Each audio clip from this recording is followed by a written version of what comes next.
We got cut off somehow before. It can happen in this last section of chapter 3 of Dalrymple's Letting Go in Love, called Mystical Union. We'll finish that little bit now to complete the chapter. The last point that needs to be made is to note that the call to combat and struggle by Christians in the world today is not a concession to imperfect people in an evil age, as if a more mature Christianity would feel no need for conflict. On the contrary, it is the very stuff of the gospel and the direct result of union with God by baptism. When we are baptized, we are given the gift of the Spirit, united deeply with the risen Christ.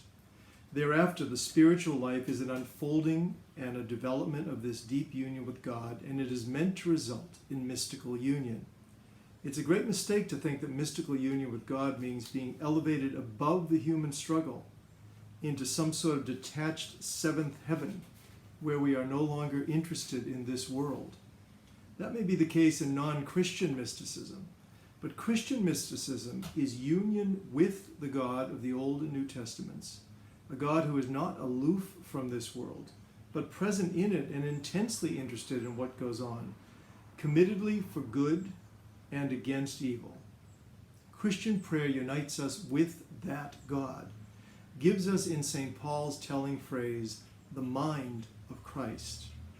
This means that the Christian mystic will see the world as God sees it, nay, feel about the world as God feels about it.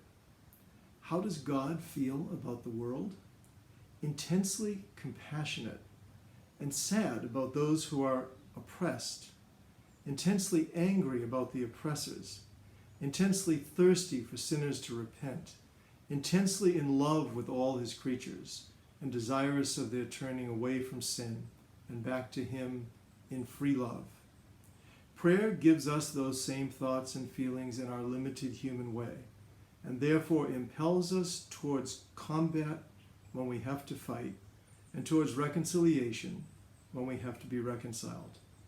Especially, it gives us a maturity of judgment which will ensure that we do not fight simply for the sake of fighting, out of unregenerate aggressiveness, but will enter the conflict against evil with love in our hearts and always reluctantly.